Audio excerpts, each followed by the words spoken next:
આજે ચૈત્ર વદ 14ના દિવસે પ્રાચી તીર્થમાં હમણાં જ જળાભિષેક કર્યો અને આપણે કહેવત છે કે 100 વાર કાશી ને પણ પ્રાચી, એવું આ તીર્થમાં આજે ખૂબ મોટી સંખ્યામાં ભાવિક હોય છે.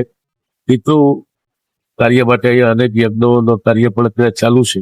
ત્યારે આજે હું ભગવાન સોમનાથ દાદાના દર્શને આવેલો હતો, એટલે એ પ્રાચી તીર્થમાં પણ પીપળે પાણી રેડવાની અને આ તીર્થ સ્થાનની મુલાકાત હમણાં લીધી.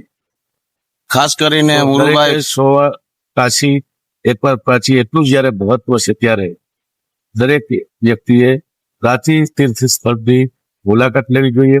અહીંયા ખૂબ સરસ રીતે અન્નક્ષેત્રનું કામ પણ ચાલી રહ્યું છે અને અલગ અલગ રીતે યજ્ઞથી માંડી અને પિતૃ કાર્યમાં શ્રદ્ધાથી ખૂબ મોટી સંખ્યામાં ભાવિકો અહીંયા આવતા હોય છે. ત્યારે આગામી દિવસોમાં આપણું પ્રાચીન તીર્થ છે એને રાજ્ય સરકાર પણ એનો વિકાસ કરવાનો છે, કેમ કે ગીર અને સોમનાથની આજુબાજુના જે સ્થળો છે એ સ્થળોનો વિકાસ કરવા માટેનું રાજ્ય સરકારનું યાત્રાધામ વિભાગ અને પ્રવાસન વિભાગે આ સ્થળની પણ પસંદગી કરી છે. હજુ આવનારા દિવસોમાં આપણું આ પ્રાચીન તીર્થ છે એનો વધુ વિકાસ થશે.